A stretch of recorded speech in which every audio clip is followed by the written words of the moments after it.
Excellent. Boom. Boom, everybody. Welcome to LinkedUp on LinkedIn.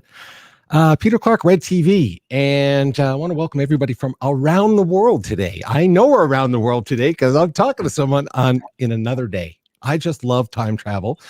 This person's in Wednesday. I'm in Tuesday. So this is why I love this kind of stuff. I get so excited, so pumped to speak to people on the other side of the world. And of course, our two countries are really, really connected in all kinds of different ways. So I'm excited. We are live on LinkedIn. LinkedIn was down today. I shouldn't throw that in because it's live because they're back up, but they were down today. It scared me. So I didn't know if we were going to go live today. We're on LinkedIn. We're on Facebook, Twitter, YouTube, Twitch, and any other little word. We're probably out there on that. Today, I'm pumped. I'm pumped to talk to this guy because he's on LinkedIn all the time. And I've been following his content for such a long time. And I said, it's due time we have a good conversation here. And what I like about him is that he walks his talk. You know, a lot of people might be out there talking about leadership and sales and these kinds of things. And they might not have built a real company, if you will, and something that is really successful. And in this case, we're going to be talking to someone who took it from one single property in real estate, one single property. And over $1 trillion later, this guy starts his own other things in teaching and training and sales and all kinds of different things. So I definitely want to make sure that everyone is excited. Send me your questions, by the way. If you have any questions, please make sure you send them and we'll see if we can get them out to my fine friend right here. Scotty Schindler, how are you, my friend? Good. How are you? Good to see you. Good morning. I know. Good morning from tomorrow. Don't tell me how it ends, okay? Don't tell me how Tuesday. I'm still in Tuesday. Don't tell me how it ends. You're over there. I'm over here. Good to see you, my fine friend. I appreciate you getting up super early over there. I know I'm at basically 1 p.m. where I am. You're 7 a.m. where you are, so I super appreciate you getting up and connecting with us. Welcome to the show, and I always start with how are you? How are things with you? Everything okay? As good as could be expected at the moment. Got it. Yeah, I know. It's weird times, right? It's strange times right now in the world, and everyone has their crosses to bear, and everyone's walking around with different things. And so walking people's shoes, I think empathy, compassion, and gratitude is something that we can all use a lot of today, so on. So I'm super excited to talk to you because I see a lot of your content online. Let's go to that real quick here. I want to make sure that everyone connects with you on LinkedIn. So that's how you can get a hold of Scotty, and make sure you reach out to him and connect with him. We're going to be talking about a couple of things that he's done in the past. He knows a lot about sales, leadership, training, mentorship, gives advice, these kinds of things. And I'm excited to talk about something that he, not only ReNet, which is something that you've built, but System 1357. So we'll get to that in a second. So Scotty, let's start with this. Let's jump right into that.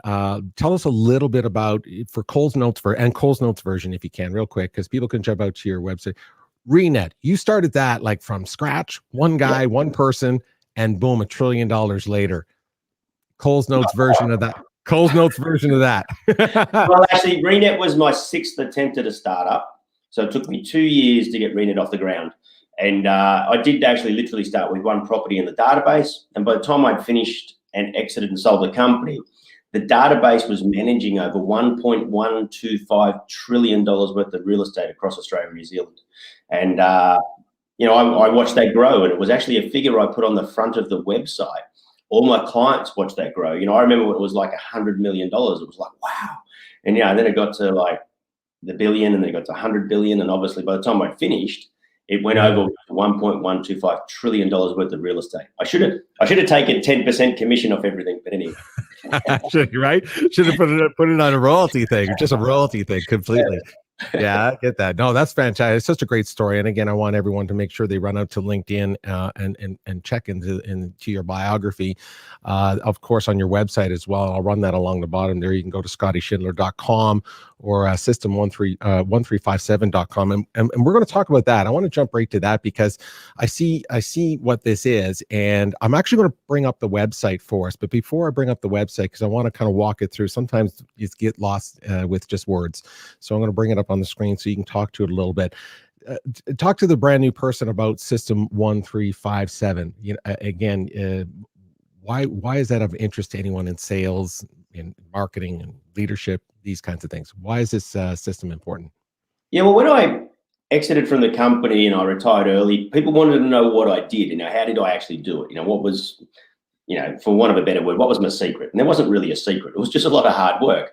But I had a lot of things that I used as business philosophies, like business judo, time duplication, the business of thirds, the rule of 100, sugar and cream, and all sorts of things like that. But I didn't have a way of packaging it all up. Anyway, November 2019, I had an epiphany moment riding my bike, exercising. And I came up with the term, because I was really good on systems. And in the 90s, I used a 1357 plan, but this was a 1357 but system. So completely different to the plan, but it was the same numeric values. So I realized I had a 1357 that I'd implemented, and that was a way of packaging it all up. So basically, I was really, really good at systems in the business, financial systems, marketing systems, leadership systems. So now what I've done is I've packaged it all up and I just share it with people. So people come along and have a look.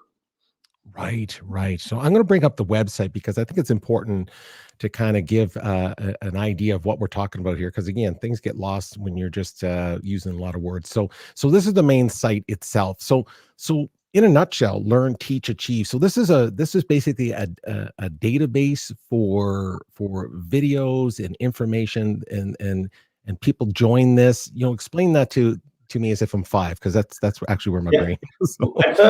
At first, System 1357 became a place I could put up some video content in a structured way. So call it courses if you like. And then what I realized was I was actually dealing with a lot of really good coaches and mentors and advisors around the world who also wanted to be a part of something bigger. So I then morphed the system into a perfect example of itself. So System 1357 is actually a perfect example of itself. So behind the scenes of that, there's actually another control panel where you log into to watch the videos, to attend workshops, to network with other people. And I launched it in January just this year, this other layer. So what you're looking at now is the launch of it from January. Okay.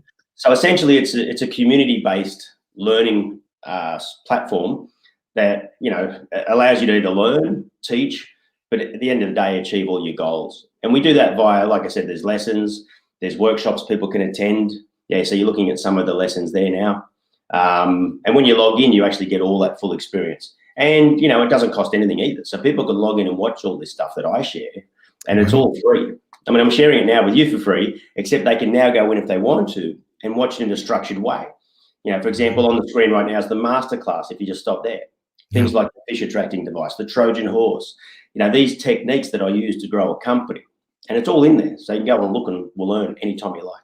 Exactly. So I want to show that to everybody because I think it's important once you see it and see the interactivity and the thought that's put into this and so on. Again, you can log in, you become part of the community. And of course, here's an example where you get an intro video from, and here's the content, for example, that's described to you and so on. So this is fantastic. And all of this is proprietary to your sort of style of teaching, training, developing people. Well, yeah, it's all my style, and it's all of it. Most of it's my own vocabulary. So things like, you know, if you look at the bottom there, it's got cold, warm, and hot zone. You know, most people don't talk about that, but if you go in and have a look at the content, it makes perfect sense, and it just simplifies everything for people so they can understand, you know, how to actually control their marketing, their sales, their systems, and stuff like that. So. Got it. Exactly. So again, it's really community based. It's there's free parts to the website and so on. But of course, you can join and become a member as well, and then of course you're connected to the instructors and yourself directly. Is that true? Yeah. Yep, correct. And if you go to the partners link, you know, I'm now connected with partners all over the world who are coming along and they're adding their content. They're conducting workshops. We have a mastermind alliance. And we're actually creating that community as well and building that right up. So, you know, today I've got a session coming up with Ron Craig about cybersecurity, which is awesome. International Women's Day coming up. We've got Kelly Robinson running in the US time zone, a session around International Women's Day. In Australia, we've got a session running with 3 panels, 9 speakers. You know, that's run by Kerry Grace. So we're actually conducting all these things that help people grow their businesses. And that's what the goal of System 1357 is. Fantastic. Now, one of the things that I think you've trademarked this, by the way. I'm pretty sure you have. The concept of strive, so good call. Strive for healthy, wealthy, and wise. Now, of course, you could have chosen any three words out there for salespeople and so on. So I keep referring to that. Let me correct me if I'm wrong. So the focus of all that you do these days is really training and developing people in sales, or does it follow different verticals again with leadership, sales, these kinds of things? Is it mostly sales? Well, just so you know, it's pretty well all I've done all my life. So I started as an 18-year-old working with an American insurance company. And obviously I started selling, but it didn't take long before I started getting some results. I started running teams. So essentially, since I was about 20, all I've done is build teams of people. Yeah. So the difference was, in the end, I became a sales manager of the managers. So in other words, so I started teaching managers how to manage and how to build their businesses within the business. And then I started my own company. Well, nothing really changed. So then I started teaching real estate agents how to sell. And by the way, here's my software. And then I'd start to teach business owners how to build up their real estate offices. So I haven't done anything different in literally 30 years. That's all I've ever done, is be front of house, teach, train, inspire, motivate, and build teams of people. And just so happens along the journey, I had a software product and I sold insurance. And now I've got a system 1357. But the reality is, I've been in this space for 30 years. That's all I've done. Yeah, well, you're an entrepreneur at heart. Absolutely. Well, I'm going to touch on that. I know a little bit about that background for sure. Strive for healthy, wealthy, and wise. Give us a quick little synopsis of why you chose those three words specifically for you, and for people that want to follow that kind of system with you. I'm not sure where it came from, but it was probably someone more famous than me. And there was a TV show in the 90s apparently called Healthy, Wealthy, and Wise. So I probably got it from all that. But the point was, it became a real embedded motto and philosophy of mine, only because I went through a midlife crisis when I was 27. Right. So I had a real downtime where just nothing was going right. I really hated life. I hated everything about everything. Even though I had some success, I wasn't really happy. And I said, that's it. In moving forward in my 30s, this is my balance in life. I need to be healthy. I need to be wealthy and wise. And just help me give that foundation layer of, decision making. Is this wise? So the way I invested money, the way I looked after my health first, those sorts of things. So it became a dead set motto. And when I was talking to people, I got asked to talk for Google and Startup Grind in 2018. And that's when I started talking about the motto of healthy, wealthy, and wise. And I didn't realize that at the time that not everyone has these life mottos. Well, I had one, so I trademarked it. I thought, well, I'm going to trademark it, healthy, wealthy, and wise. So I didn't expect to get it, by the way. I thought they'd say, oh, no, you can't have that. But anyway, they gave it to me. So not that I don't want anyone else to use it. It's just I don't want anyone else more famous than me to steal it as their catchphrase or their trademark. That's all. Of course. I want people to use it. I want people to strive for healthy, wealthy, and wise. Get that balance in life. Yeah, I know that's a big part of things that you post and you talk about and so on. I know what you were referring to about your 27, 28 kind of thing. If I'm not mistaken, from you weren't as healthy as you wanted to be and all that kind of stuff. And you felt the things that you owned you. I know that about you as well. Nothing is going to own me anymore. That was part of your part of your journey. And I think a lot of people today, maybe 2020 and 2021 it will give us that reset that we need to think about things that are more tangible, more important, or more intangible, more important to us, like relationships and so on. I know that that was a big part of the journey, and that's why I brought up those words for strive, healthy, wealthy, and wise. Another part of the system. So I want to go back to the system, for example, because again, the whole goal of this conversation is always to make sure that people watching specifically on LinkedIn, but people in business in general, whether they're entrepreneurs or your C-suites, wherever you fall in between all of that, that we bring value to them about different opportunities. And system 1357 is one of them. Inside of that system, number 5, I'm just going to pick on one, by the way. I'm just going to pick on one. You talk about the 5. So here are the 5 that I want you to kind of talk about. Write, plan, tell, involve, and commit. So tell us a little bit about that process. Now, this is number 5 of the 1357. So that's number 5 of goal setting. Number 5 of goal setting. Talk us through that for setting goals. So this is a goal setting sort of philosophy, if you will. Yeah. Part of the system of 1357 is, there's a 1, a 3, a 5, and a 7 in everything: sales, leadership, business development, and this one happens to be goal setting. So the 5 steps to achieving your goals is to write it down, plan it out, tell people, involve people, and commit. But the reality is it actually gets done in the reverse order. So you commit to it, involve people, tell people, plan and write it down. Will actually be more how you achieve your goals. But that's the 5-step formula if you want to achieve your goals. Well, it's interesting. So I'm going to throw that. It's interesting that you say about reversing that. It's interesting. So this is when I read that somewhere, and I was like, wow, that's an interesting take on that. So the idea of committing, do you think people actually do commit to their sales goals, their leadership goals, their business goals first before they write it down, or does writing down help it?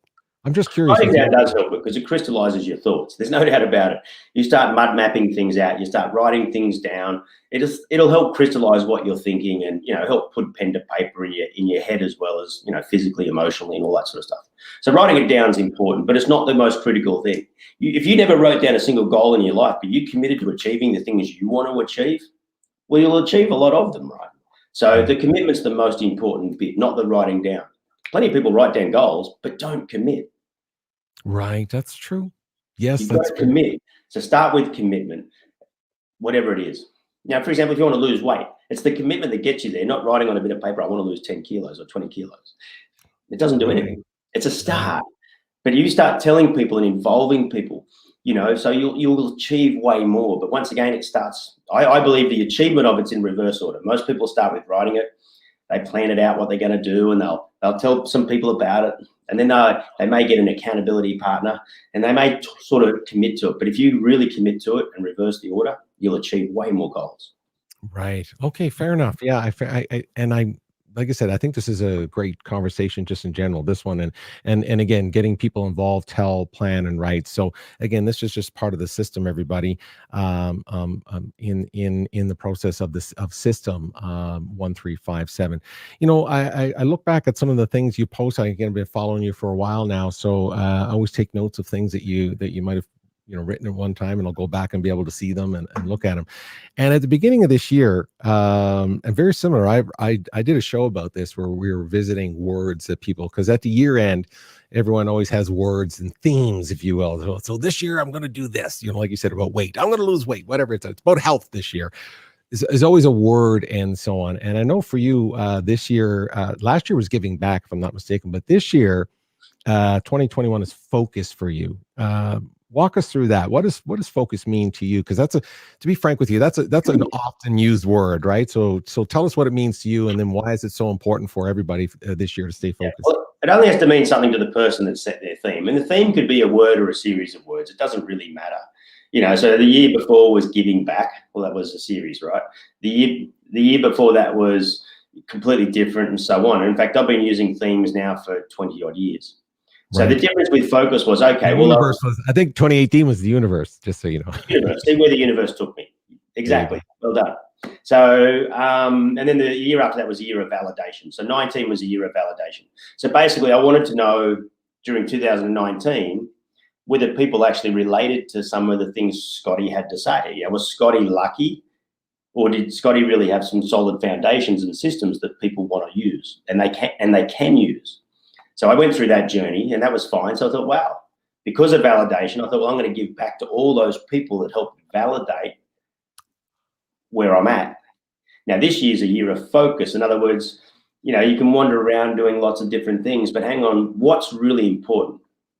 What's important for you to do right now and stay focused on the now of what's going to be the most effective thing for me in going forward in this next chapter. So it's just a year of focus. Don't get distracted. Think of what's important. So you may notice I've actually been posting a little bit less. Yes, I have noticed that. That's true. Because I'm focused on what I want to do now, which is building up the mastermind alliance within System 1357. Okay. So it's that sort of focus, but focus on whatever's important. So it is a generalized word, but so is giving back. Yes. It could be something completely different to someone else. So it was validation. But for me, the year of focus is now I've created this System 1357 now. I gave birth to it in January, even though I came up with the name in November 19. Yeah. 2020 was playing with it. Well, 2021's a year of focus and really getting it to the next level. So, and the irony is, you talked about goals a minute ago. Well, Peter, all the things I wanted to be have had achieved by the start of 2022, I'm actually bringing all those goals forward now. So within the first month, I'm going, okay, I've got to bring all these goals forward now. So you talk about commitment and you talk about involving people and telling people, well, it's actually working. So the Mastermind Alliance is working. People are achieving their goals. We're filling up the workshops. Everything's really starting to work. And that's mainly because of that commitment. I just set a goal. That was it. I'm gonna commit to this. Right. I'm gonna focus on it and see if I can get this to work in 2021. And boom. Yeah, it's back to that reverse system that you referred to about commit, involve, tell, and so on. And that sounds almost what you just suggested there. You committed to it. You started getting people involved. Like you talked about that mastermind group. Well, that's what you have to do. Commit to getting it done. Get people internally involved with that. Start telling people about it. And then the next thing, the plan starts unfolding and so on. No, that makes a lot of sense. It makes a lot of sense to me. You know, again, I like the idea that you use the word focus, because I think today, if 2021, a lot of people are focused on so many different things, only because a lot of people are under different kinds of stress, whether it's health stress or financial stress or sometimes both, and so on. So the temperature that you're feeling out there right now with business leaders and people that you mentor, coach, advise, and so on, what kinds of things are they challenged with when it comes to focus? What's a couple things that you are helping specific people with? Can you give me an idea of what the temperature is like that when it comes to focus out there?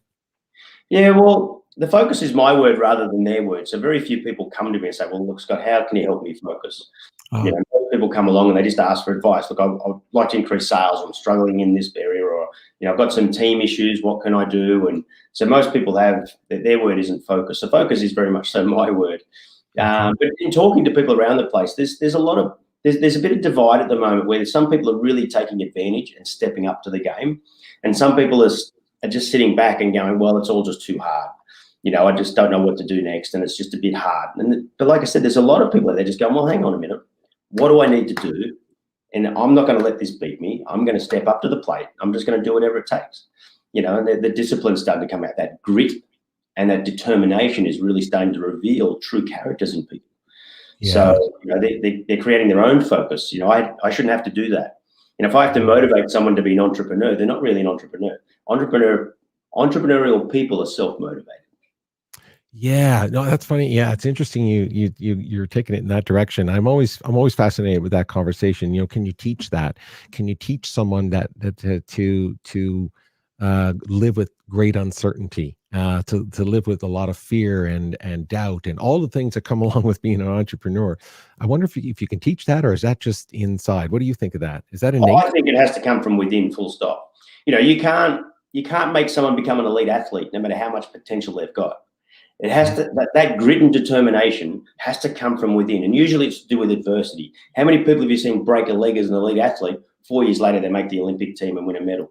Because of adversity, it makes them focus. It makes them get determined. It's like, hang on a minute, I'm just playing around. It's time I actually commit and get stuff done.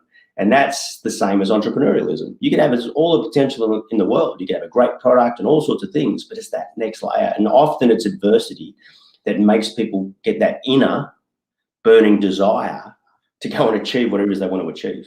Yeah. And it's business or sport, but self-motivation, it has to come from within. You can't get it from anywhere. You can't go and buy it down the street at the coffee shop. It has to come from within. And it's only you can make that. But it's a burning desire. In other words, the pain of not doing it is worse than the pain of doing it. Is a start, but the burning desire that I'm going to make this happen. I'm going to make it work. I'm going to do whatever it takes, and no one can stop me. Yeah, so, I kind of agree with that. I mean, when I say that, I think that's almost another show in itself. Are you born with it? But back to the sports analogy, absolutely. I mean, if you're not a very tall person, for example, it's probably tougher to get into the NBA than it would be if you were, naturally a 7'1" or something like that. So I understand what you mean by that. I want to jump around about your story, because part of there's so many fascinating parts of your story. And I know at the beginning of this show, this is the first time we're actually speaking. So that's why, I always kind of get a couple one-liners to see where I can go or not. You say, hey, I'm an open book. I'm an open book. And so I super appreciate that.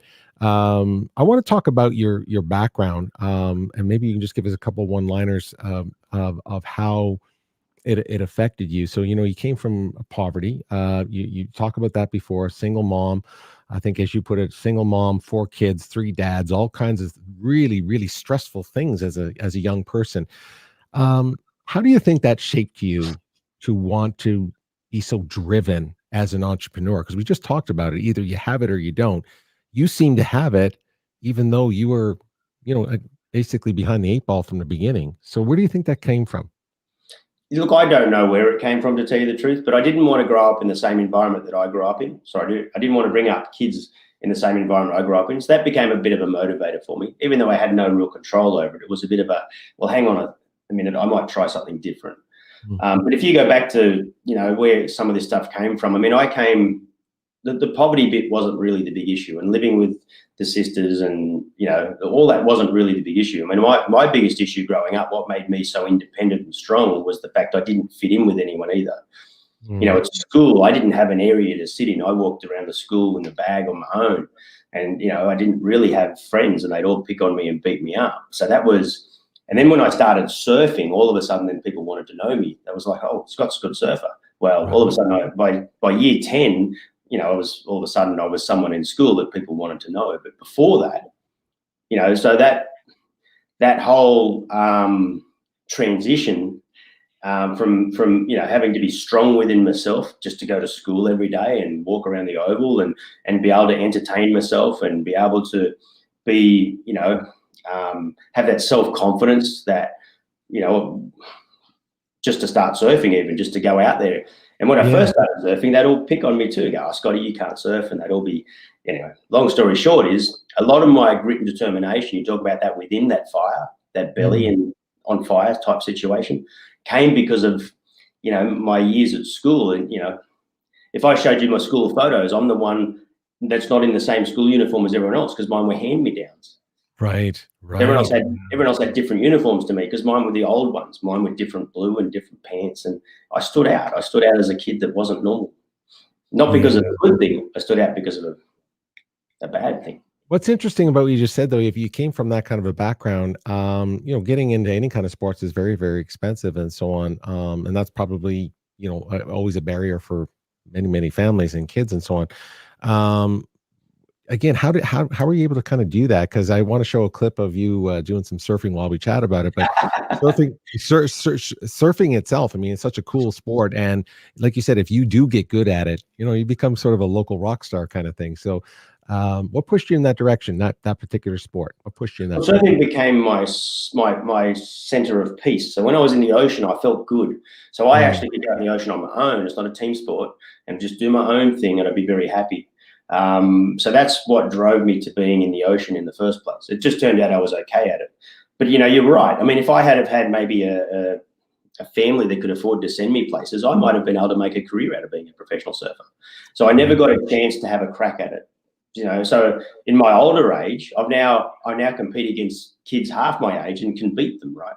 So I do often wonder what would have happened or could have happened if I had a proper crack at it. But I don't regret not doing it, because life's worked out pretty good, right?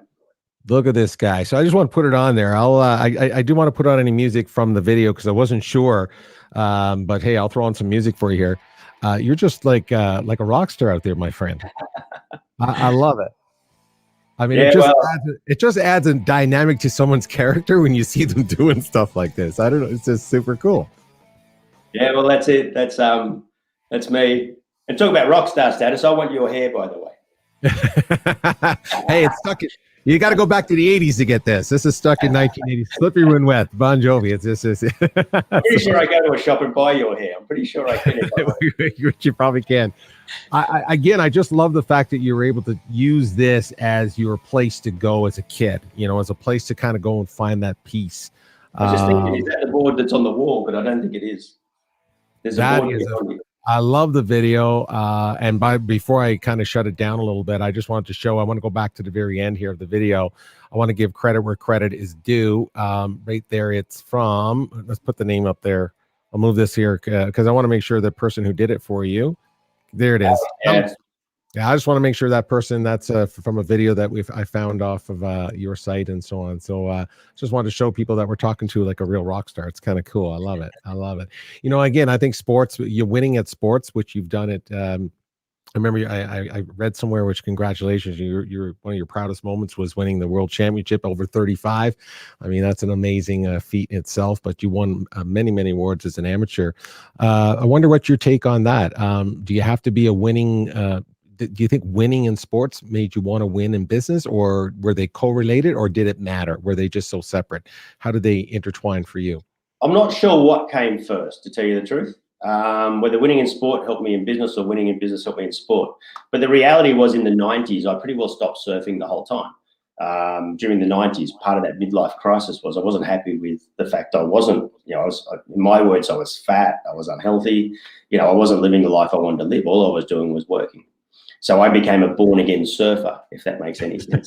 I love it. Yeah, totally. So when I moved home in 2000, I was actually into triathlons back then because I wanted to be fit. What was the fittest sport I could do? So I chose triathlons. And plus, if I was working in the country, I could still do bike riding or running, whereas I couldn't do surfing.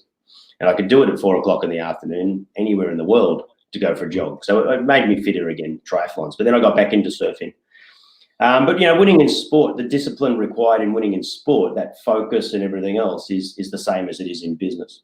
In fact, in the 7 ways to manage time, so there's 1, 3, 5, 7. In the 7 ways to manage time, the last one is called one turn. Okay, so we can set all these goals, we can do all this planning and mapping and all these wonderful things. But at the end of the day in surfing, so let's say I want to win an Australian title this year. Like, it's this year. So I've got to go through my regional titles. I've got to go through my state titles. I've got to get to the national titles. At each one of those events, I might have to surf 5 different heats. So I go in the first round, the second round, quarters, semis, finals. And I've got to progress each time, right? But, the only thing I can manage is, over all that period, the only thing I can manage is, what we call it in surfing is, I can only manage 1 turn, 1 wave, and 1 heat at a time. Yeah, that's the very now moment, right? So I just catch that wave, do that turn, do the next turn, do the next turn. That's that wave finished. Then there's the next wave, and then there's that heat finished, and you just keep progressing. So at the end of the day, 1 turn is one of the 7 ways I teach people how to manage time. Regardless of all the other things that you've done, which are all good, you've still got to focus on the now. What you're doing right now, you need to focus on, and that's that determination once again. And I'm here now. I'm going to commit to doing what I'm doing right now, and you'll be amazed how much better your results are. Like, for example, if I go surfing in a competition and I don't really care what the result's going to be, right. You know what the result generally is? That's right, because you don't care. Absolutely. I'll see how I go. Well, you know what? I get someone else more determined than me, and I don't win. And I go, man, I really wanted to win that though, but I didn't get determined and I didn't have that focus. So it's the same thing in business. And if you don't have that intent every single day to go out and win, it's okay not to have it every day. But, at the end of the week, you're going to go, oh man, I didn't do much this week. Well, you've got to commit to it, just like surfing. If you want to win, you've got to commit to it to win. And I know that I win way more when I'm super determined than when I just go out to see how I'm going.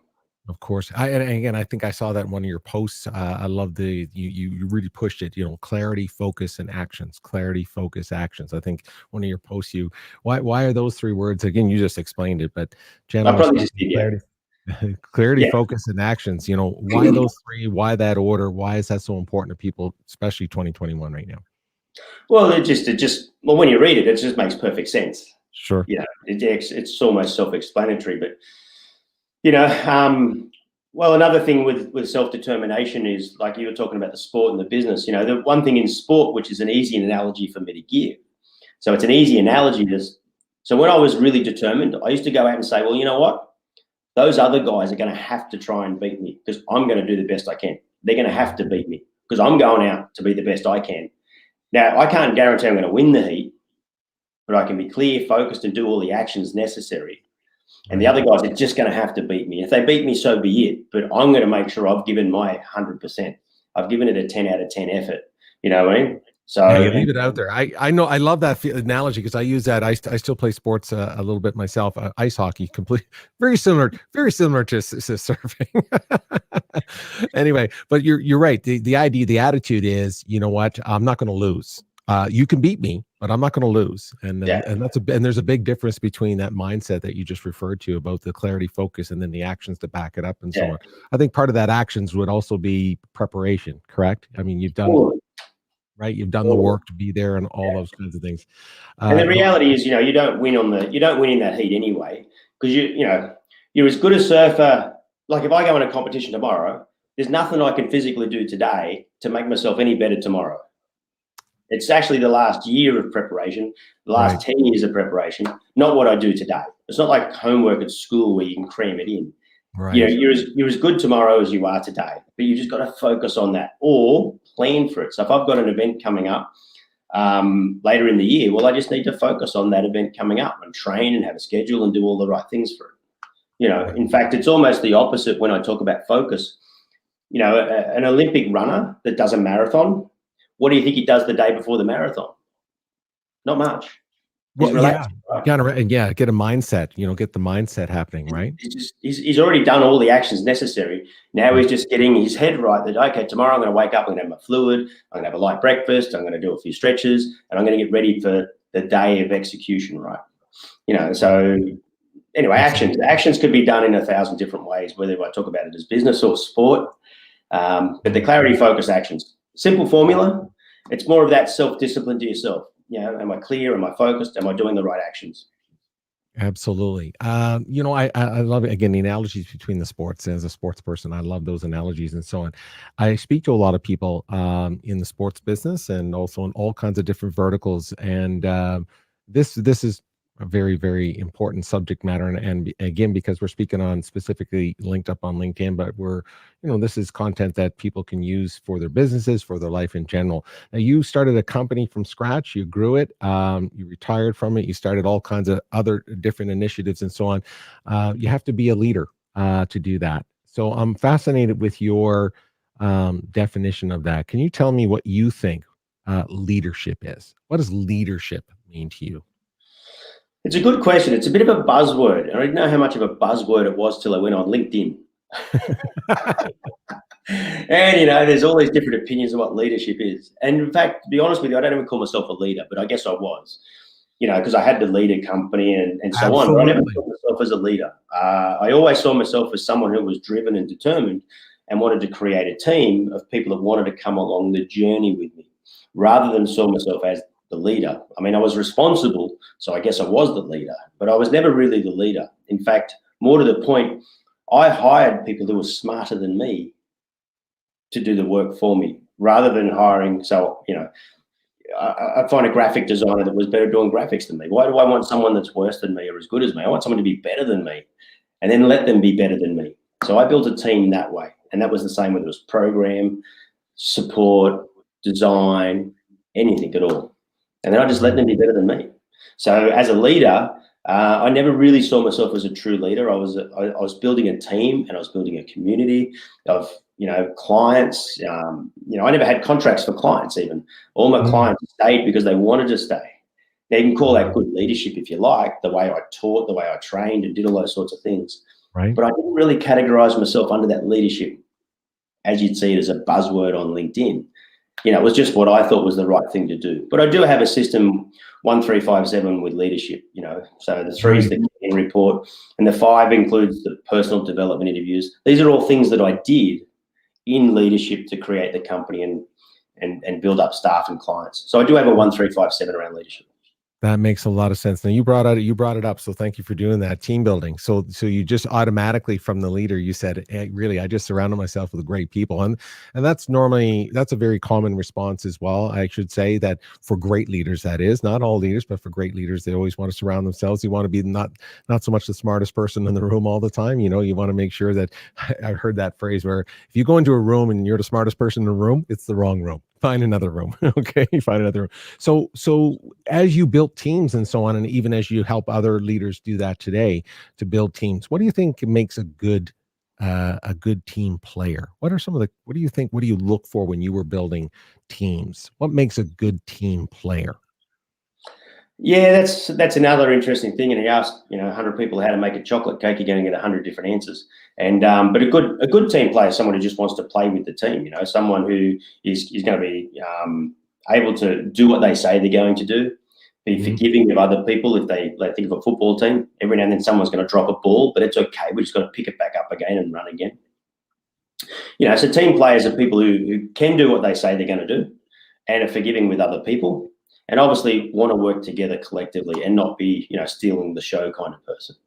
So yeah. I mean, back to sports, interesting sports, because you played when you're a surfer, you're a single person. Like there's not really team there. There's no team in surfing. Like you're on it's the actually board the complete opposite. I don't want anyone else catching my good waves. They're my good waves. Yeah, absolutely.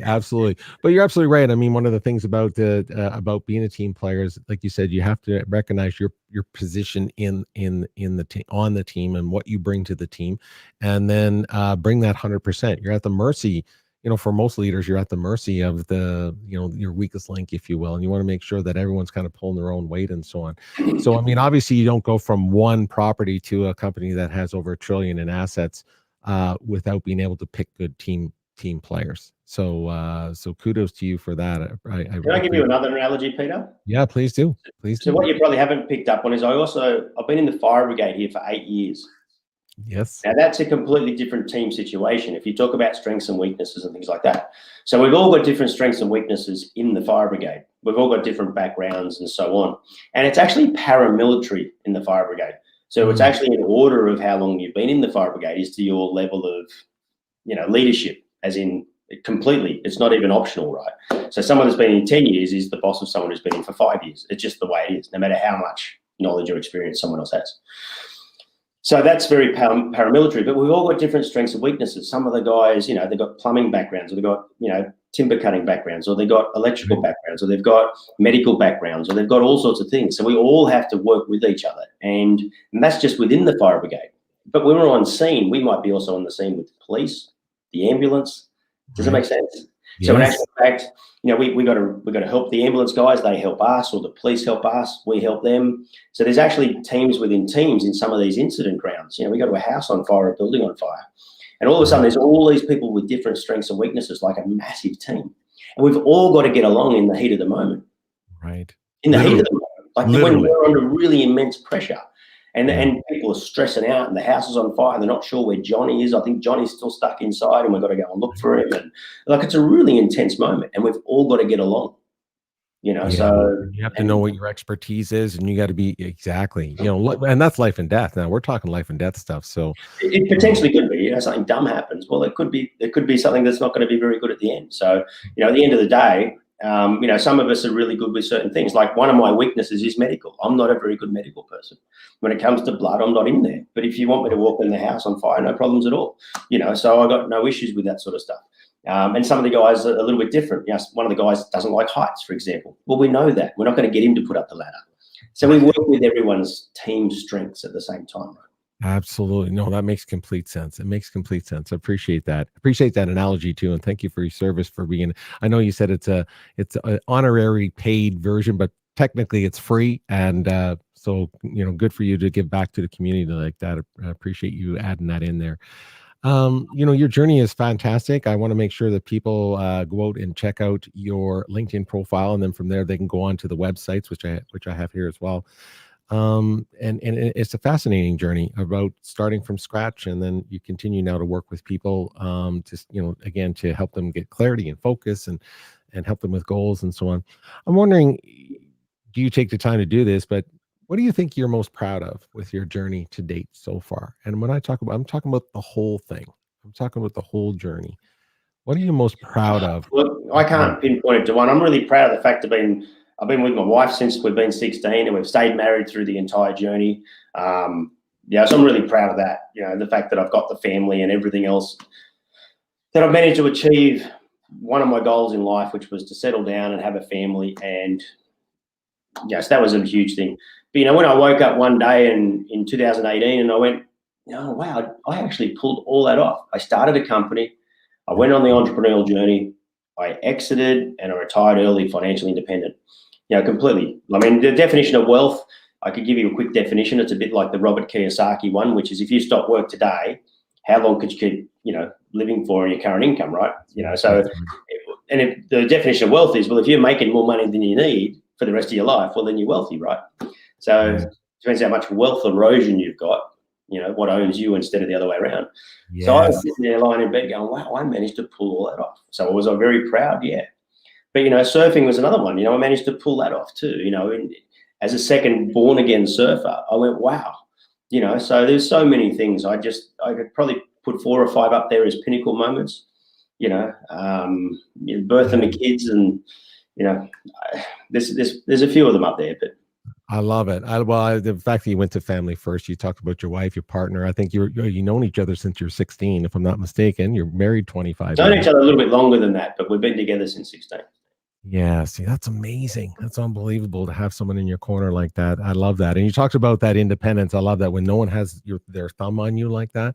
If you had stopped, like Kiyosaki, like you referred to, if you retired now or stopped working, how long could you live? So for me, just so you know up front right now, I could personally retire today. I just have to die by Saturday. So it's not, and that's not my plan. So maybe you and I should chat afterwards. And I know how you got to where you are. I love the fact that you said you were able to build something and then get financially independent, because I love the concept of that, where you can spend, where you want to be with who, for how long, for, all of those things, because you're financially independent. I think I heard you say, I think I worked until I was 70. I just did it in half the time. Right. So I did work long hours, right? There was, yeah. some people go surfing all day and everything else, but no, it's not true. I worked long hours, and I actually enjoyed it. I was addicted to it. I loved it. It was not an issue for me working long hours. In fact, a nice entrepreneurial saying is, I actually worked 80 hours a week, so I didn't have to work 40 hours a week. Right. I love that. No, I love that. That's why I often say that, I actually worked till I was 70. I just did it in half the time.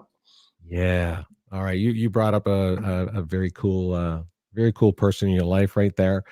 I just want to ask you this question. As you look at these pictures here, that's your beautiful wife. Look at those kids up there in the sweet 16. I mean, come on.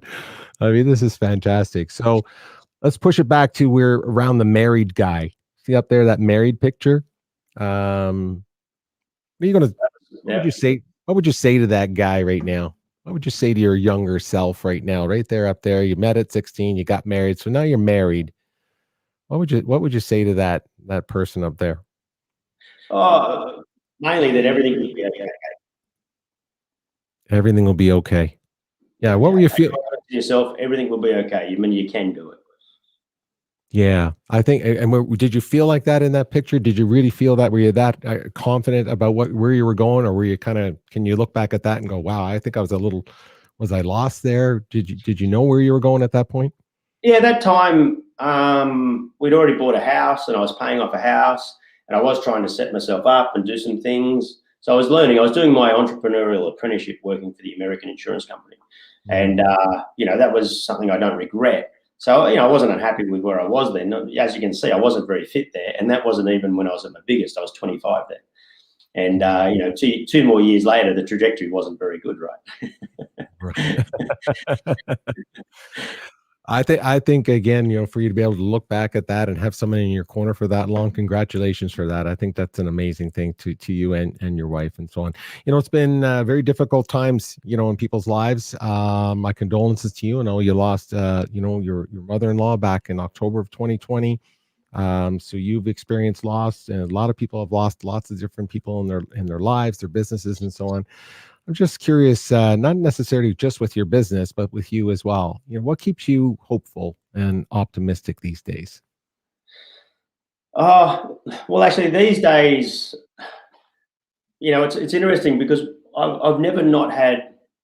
Well, let me give another version of this. Optimistic and hopeful. Someone asked me the other day about, aren't you supposed to be retired? And I said, oh, look, all I've done the last couple of years is just achieve some goals. And then I thought about it and thought, well, actually, you know what? I think that's all I've done ever since I was 20, was just set a series of goals over 10 years, 5 years, 3 years, this year, so on. I've gone, that's actually all I've ever done, is just been a goal setter.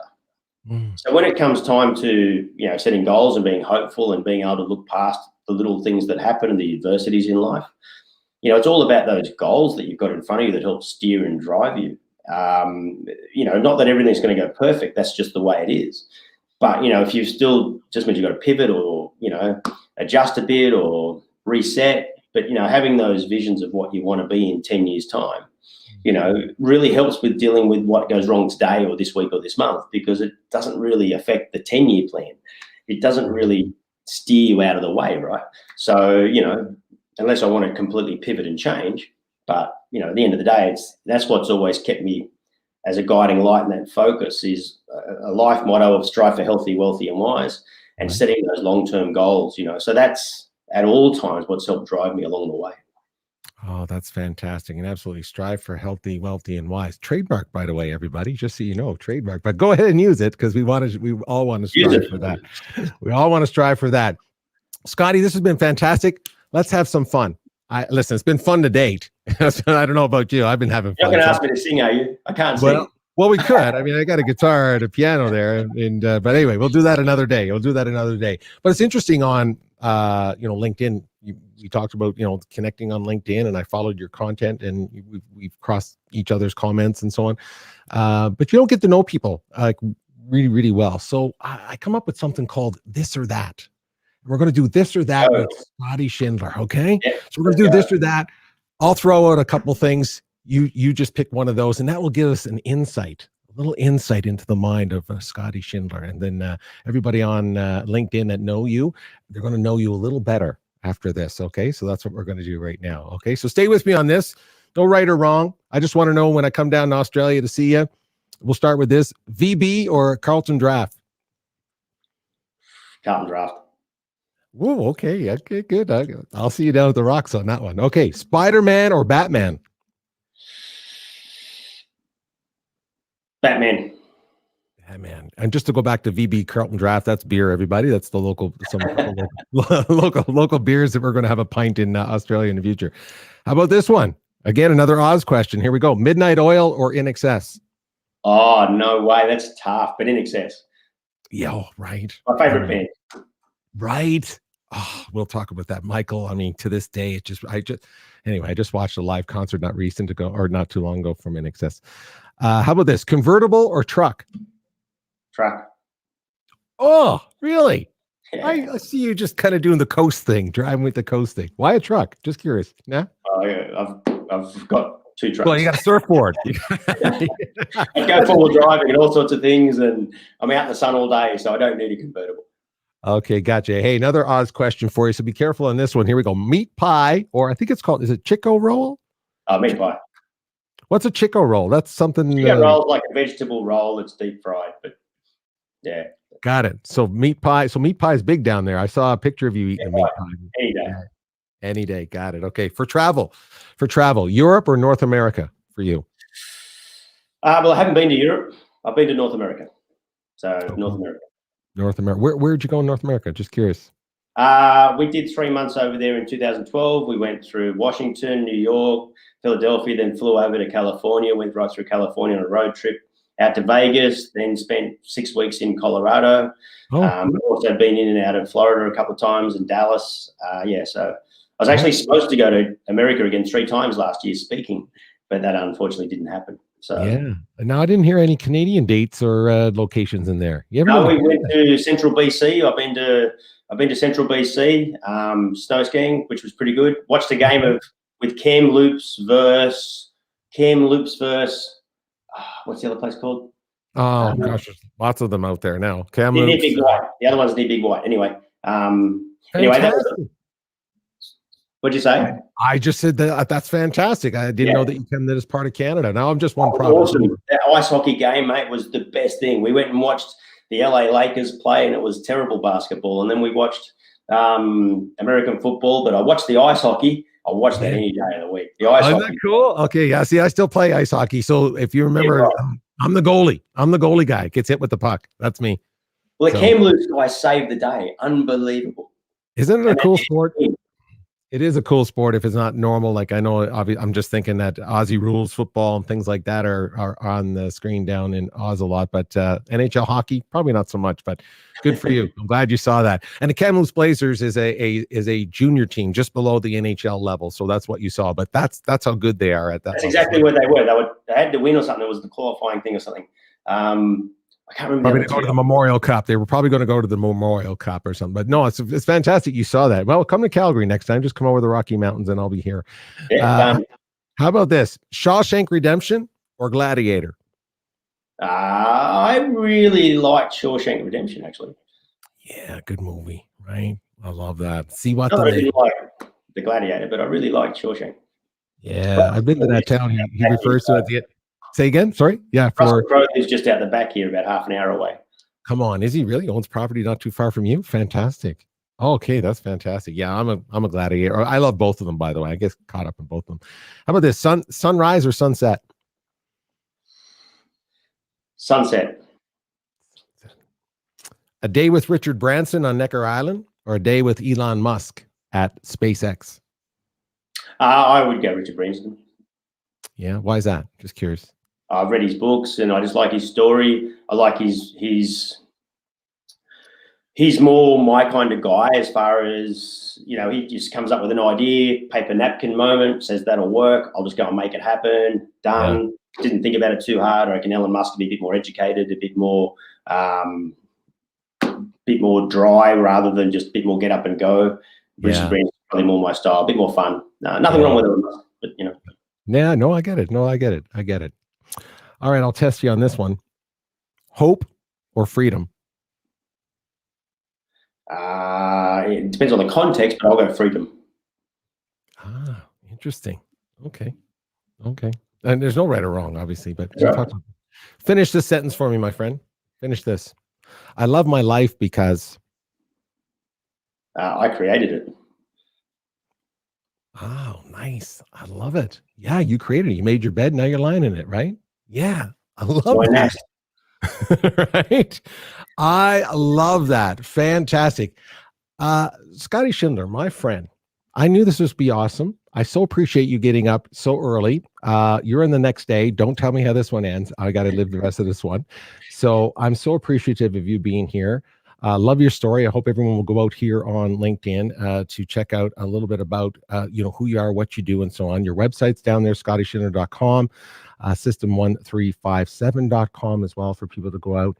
And I wish you great success, my friend, for 2021 and the rest of this year. And hopefully there'll be an excuse for one of us to be on one continent or another, and we'll run into each other. And I'll collect on that Carlton draft. I'll chat your beer when you come, no problems at all. Yeah, and, I appreciate that. It's an organised show, mate. Well done. This is such a good show you pulled together here, Peter. Well done.